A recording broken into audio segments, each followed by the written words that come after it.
हाँ बिल्कुल। बड़े होकर पता नहीं हम सब ऐसा हंगामेदार एडवेंचर कर पाएंगे या नहीं। जय माता दी भाइयों, हम सबका बुलावा आ चुका था। माता रानी ने हमें बुला लिया था तो हम सब पैक करके निकल चुके थे अपने घर से। तो हम पहले पहुंचे अजमेर, क्योंकि अजमेर से हमारी ट्रेन थी, क्योंकि हमें अपने शहर से डायरेक्ट कटरा के लिए ट्रेन नहीं मिल पा रही थी, इसलिए हम पहुंचे अजमेर। और अजमेर में सबसे पहले हमने किया मित्तल मॉल का अच्छे से भ्रमण। और ट्रेन में पहुंचते ही हमें साइड लोअर सीट मिल गई थी, तो उसका पूरा आनंद लेते हुए और रास्ते की खूबसूरती को देखते हुए कब हम कहां से कहां पहुंच गए हमें कुछ पता ही नहीं। और जैसे जैसे हम आगे बढ़ रहे थे, रास्ते और भी खूबसूरत और लाजवाब देखने के लिए मिल रहे थे। और जैसे ही हम आगे देख रहे थे, मुझे आंख लग गई और हम सीधे सुबह उठे और पहुंच गए थे गुड़गांव का अच्छे से व्यू लेने के बाद में हम वापस ट्रेन में चढ़ गए। और ऐसे खूबसूरत नज़ारों को देखते हुए हम आगे बढ़ रहे थे, तो हमारी उत्सुकता और बढ़ रही थी कि कब हम माता रानी के भवन पहुंचेंगे और उनके दर्शन का सौभाग्य हमें प्राप्त होगा। और इसी बीच हमें एक नज़ारा दिखा जिससे हमें बहुत सुकून प्राप्त हुआ, और आपको भी हो रहा होगा मुझे पता है। सभी भक्त लोग यहाँ पर फ़ोटो वोटो खिंचा रहे थे, तो हमने भी फ़ोटो वोटो खींच लिया।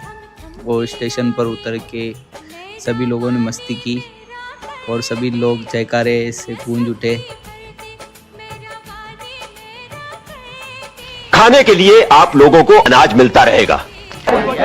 इन लोगों से कागज पर इनके अंगूठों के निशान ले लूं ठाकुर? अभी नहीं, पहले इन लोगों को हराम की खाने की आदत पड़ने दो, उसके बाद। और हमने पहुंचते ही होटल में चेक इन किया और सुबह सवेरे उठ के जल्दी माता रानी के भवन के लिए रवाना हो गए। और सभी भाइयों में बहुत जोरदार जोश और उमंग का भाव था। उसी टाइम हमने नारे लगाने शुरू कर दिए।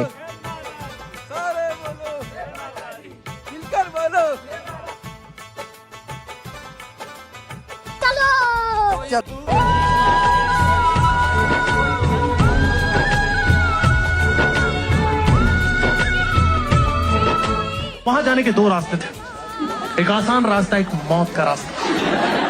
हमने एक दूसरे की नजरों में देखा, हमने बोला हम तो मर्द हैं, हम आसान रास्ता क्यों चुनेंगे? हमारे दिमाग में भरा हुआ है भूसा,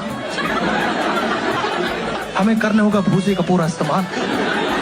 हम हैं मर्द, हम जाएंगे यहां से फड़वाते हुए अपने।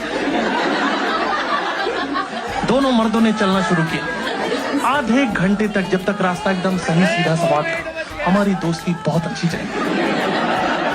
हग वग कर रहे एक दूसरे को, भाई तू है तो मैं हूं यार। जैसे ही पहाड़ चढ़ना शुरू हुए, दिमाग में चिड़चिड़ापन आने लगा। भाई एक बात बता, तू चूतिया है क्या? पर इस मौत के रास्ते से हम बहुत जल्दी माँ के भवन पहुंचने वाले थे। हमारा आधा सफ़र बहुत जल्दी पूरा हो चुका था और धीरे धीरे जैसे माँ का भवन पास में आ रहा था, हमारे अंदर और उत्साह और उमंग बढ़ी। और जैसे जैसे माँ का भवन पास आ रहा था, मानो शरीर में एक अलग ही प्रकार की ऊर्जा आ रही हो। और रास्ते में हम जैसे थोड़ा आगे बढ़े, हमें एक जंगली हिरन दिखा, जो कि लोगों की मान्यता है कि अगर ये दिख जाए तो हमारा आना सफल होता है और माता रानी हमारी मनोकामना जरूर पूर्ण करती है। पर आप आगे देखिए इस व्यू को।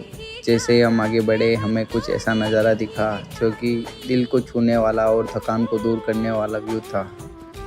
जैसे हम मंदिर के पास पहुँचे, हमारी पूरी थकान उतर चुकी थी और हमने बैग लॉकर में जमा कर रखे, जल्दी से माता रानी के दर्शन प्राप्त किए और निकल गए भैरवनाथ के दर्शन के लिए। क्योंकि मान्यता ऐसी है कि भैरवनाथ के दर्शन न किए जाए तो माँ वैष्णो रानी की यात्रा असफल रहती है। इसलिए हमारा ग्रुप निकल चुका था भैरवनाथ के लिए जयकारों के साथ में।